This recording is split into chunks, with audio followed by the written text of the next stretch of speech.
بسم اللہ الرحمن الرحیم. بسم اللہ الرحمن الرحیم. رب اشرح لی صدری ویسر لی امری واحلل عقدۃ من لسانی یفقہوا قولی. ایک نصیحت ایک کہانی میں خوش آمدید. آج کی کہانی حضرت ابراہیم علیہ السلام کے بارے میں ہے. ایک مرتبہ حضرت ابراہیم علیہ السلام کی نگاہ ایک مردار پر پڑی. کیا دیکھتے ہیں کہ پرندے اور سمندری جانور اس مردار کا گوشت نوچ نوچ کر کھا رہے ہیں.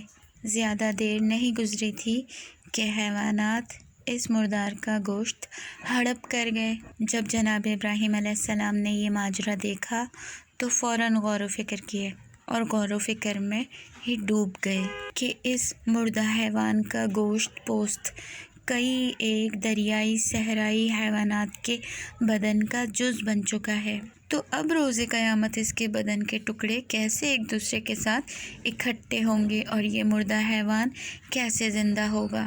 حضرت ابراہیم علیہ السلام کو اس بات پر پکا یقین تھا کہ قیامت کے دن مردے زندہ کیے جائیں گے، لیکن اپنے یقین میں اضافہ کرنا چاہتے تھے تو آسمان کی طرف ہاتھوں کو بلند کیا اور کہا، پروردگار مجھے دکھا کہ تو ایسے مردوں کو کیسے زندہ کرتا ہے. خداوند عالم نے حضرت ابراہیم علیہ السلام سے فرمایا، کیا تم روز قیامت پر ایمان نہیں لاتے ہو؟ حضرت ابراہیم علیہ السلام نے جواب دیا، ہاں ایمان تو لایا ہوں، لیکن چاہتا ہوں کہ میرا دل اطمینان کی دولت سے سرشار ہو.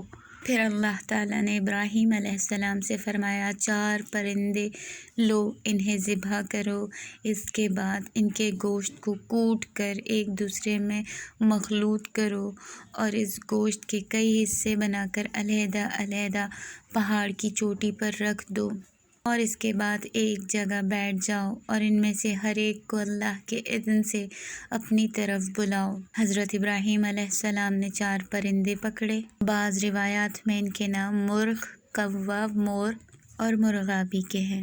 انہیں پکڑا، انہیں ذبح کیا، ان کے گوشت کا کچلا بنایا، پھر مختلف حصوں میں تقسیم کیا.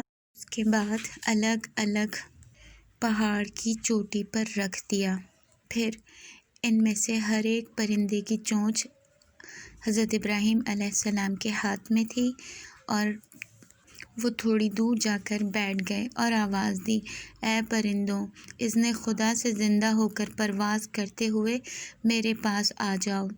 اسی وقت پرندوں کا باہم ملا ہوا گوشت ایک دوسرے سے جدا ہوا اور 4 پرندوں کی صورت میں تبدیل ہو گیا. سبحان اللہ!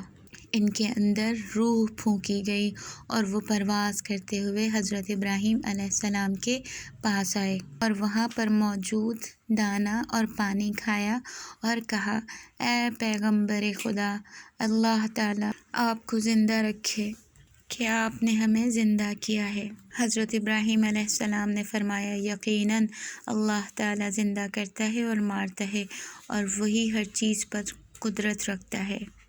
اس پوری کہانی سے ہمیں یہ نصیحت ملتی ہے کہ پروردگار عالم ہر چیز پر قادر ہے، یعنی قدرت رکھتا ہے، اور موت تو برحق ہے، یعنی جو اس دنیا میں آیا ہے اسے واپس خدا کی بارگاہ میں جانا ہے. قبر حق ہے، قبر سے مردوں کا اٹھنا اٹھایا جانا حق ہے، قیامت حق ہے. تو ہم سب کی کوشش یہ ہونی چاہیے کہ اپنی آخرت کو سنوارنے کے لیے اچھے اچھے کام کریں. اگلی نصیحت اور کہانی کے ساتھ پھر حاضر ہوں گے. جب تک کے لیے اللہ حافظ. سبسکرائب کیجیے ذکر ٹی وی اور اس علم کے سفر میں ہمارے قدم کے ساتھ قدم ملائیے.